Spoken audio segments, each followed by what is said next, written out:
मिसालों के जरिए ईमानदारी और बेईमानी के नतज को समझते हैं।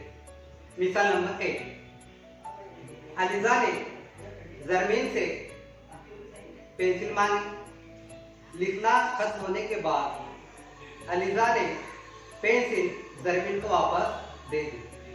यहाँ पर समझ में आता है कि अलीजा ने ईमानदारी अपनाई।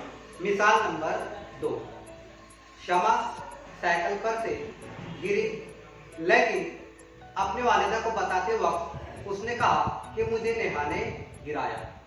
ये बात गलत है। इस बात से क्या होगा कि दोनों खानदानों में इख्तिलाफ पैदा हो जाएगा, यानी ये बेईमानी का नतीजा है। ईमानदारी रिश्तों में आपसी भरोसा बरकरार रखने का नाम है। ईमानदारी हमें निडर बनाती है। ईमानदारी दो खानदानों के बीच में प्यार मोहब्बत बढ़ाती है। ईमानदारी ये एक हमारी ताकत है।